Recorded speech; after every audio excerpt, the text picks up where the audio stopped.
Hello dear students, मैं पंकज पालीवाल फिर से एक नई प्रॉब्लम के साथ। डियर स्टूडेंट, आज की अपनी प्रॉब्लम है ईरोडो प्रॉब्लम सीरीज के अंदर प्रॉब्लम नंबर 1.20। क्वेश्चन इस तरीके से दिया हुआ है कि एक रेडियस वेक्टर है, एक पार्टिकल, उसके लिए रेडियस वेक्टर अपने को दिया हुआ है आर इक्वल टू 81 माइनस के अल्फा टी। सिचुएशन ये है कि ए है यहाँ पे, ये कांस्टेंट है, वो अल्फा है, ये एक पॉजिटिव फैक्टर है।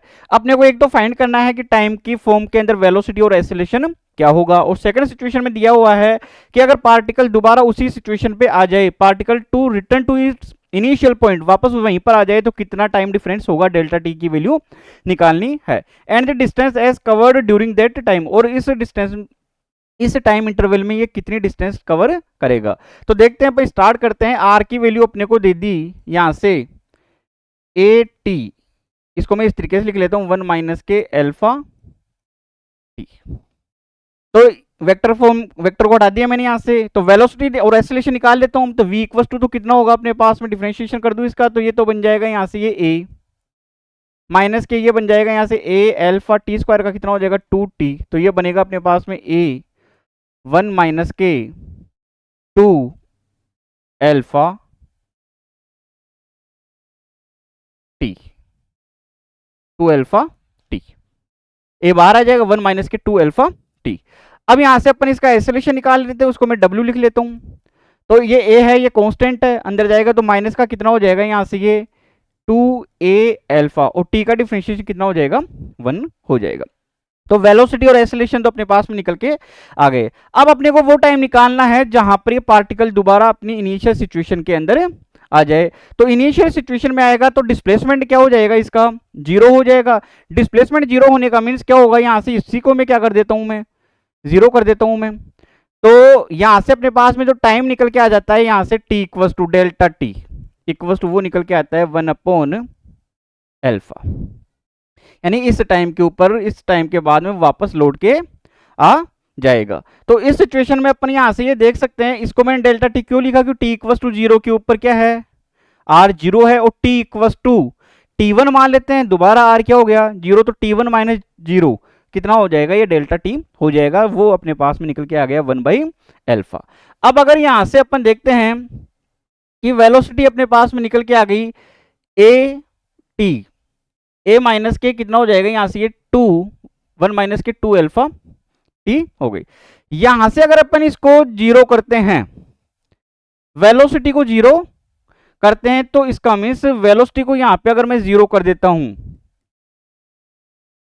तो टी की वैल्यू अपने पास में निकल के आती है 1 बाई 2 अल्फा।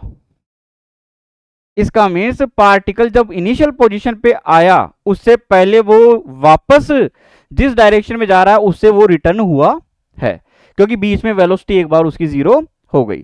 तब मैं यहां से ये लिख सकता हूं कि अगर अपन टी की value less than equal to 1 by 2 alpha करते हैं, तो उस सिचुएशन में वेलोसिटी का ये वाला फॉर्मूला बन जाएगा कितना, ए 1 माइनस के 2 अल्फा टी।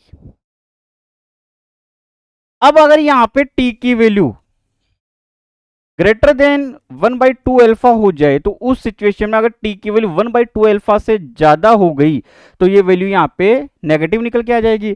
तो उस सिचुएशन के अंदर में ये इक्वेशन चेंज हो जाएगी, तो ये बन जाएगी अपने पास में ए 2 अल्फा टी माइनस का 1 हो जाएगा।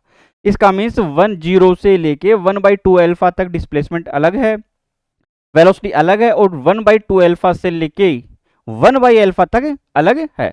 अब अपने को निकालना है टोटल डिस्टेंस। तो टोटल डिस्टेंस के लिए फॉर्मूला अपन ये लगा सकते हैं v dt, इसको इंटीग्रेट कर देता हूं मैं।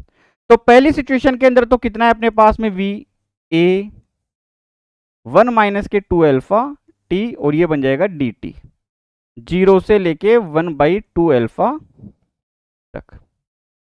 फिर प्लस अब बन जाएगा यहां से ये a 2 अल्फा टी माइनस का 1, ये 1 बाई 2 अल्फा से 1 बाई अल्फा तक।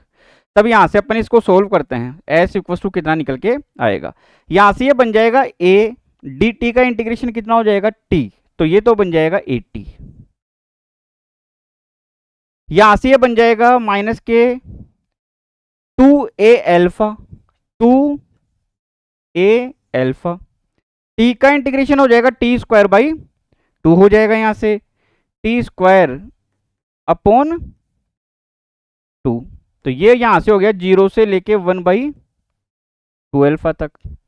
यहां से ये होगा यहां से a 2a अल्फा, टी का कितना हो जाएगा टी स्क्वायर बाई 2 हो जाएगा, और माइनस का कितना हो जाएगा ये a dt का कितना हो जाएगा t।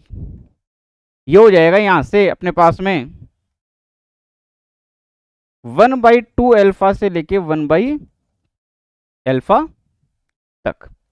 अब अपन यहां से देख सकते हैं s इक्वस टू, ये इससे कैंसिल आउट हो गया। अगर मैं यहाँ पे t की वैल्यू 0 हो जाएगा, पहले 1/2 अल्फा, तो ये कितना बन जाएगा a/2 अल्फा। यहाँ भी a अल्फा बच रहा है, तो a अल्फा ये 1/4 अल्फा स्क्वायर हो जाएगा। तो इसका मीन्स कितना बचेगा यहाँ से 1 a अल्फा तो ऊपर बच गया, नीचे बन जाएगा यहाँ से 4 अल्फा स्क्वायर, यानी कि a अल्फा तो ऊपर है, नीचे बन जाएगा ये 4 अल्फा स्क्वायर, ये इससे कैंसिल आउट, तो ये बन जाएगा a/4 अल्फा प्लस, यहां से अपन देख सकते हैं ये इससे कैंसिल आउट हो जाएगा। ये बनेगा अपने पास a अल्फा, t की वैल्यू पुटअप कर दूंगा मैं 1/अल्फा, तो t की वैल्यू यहां से 1/अल्फा स्क्वायर हो जाएगा। यहाँ पे माइनस का कितना हुआ, ये a t की वैल्यू कितनी 1/अल्फा, तो ये अल्फा हो गया। अब माइनस, अब यहाँ पे a अल्फा t की जगह 1/2 अल्फा, तो ये कितना हो जाएगा 4 अल्फा स्क्वायर हो जाएगा, और माइनस a t की जगह 1/8, तो ये a/2 अल्फा बन जाएगा। अब अपन यहां से देख सकते हैं ये तो a/4 अल्फा बन गया, तो s की वैल्यू तो हो गई यहां से, ये तो इनिशियल तो a/4 अल्फा हो गया। यहां से ये इससे कैंसिल आउट हुआ, ये a अल्फा ये कैंसिल आउट हो जाएगा। यहां से ये कैंसिल आउट हुआ, तो a/4 अल्फा बना, इसमें से a/2 अल्फा, तो माइनस के a/4 अल्फा बचेगा, माइनस माइनस प्लस हो जाएगा, तो प्लस का कितना हो जाएगा a/4 अल्फा। तो आंसर क्या निकल के आया अपने पास में a/2 अल्फा।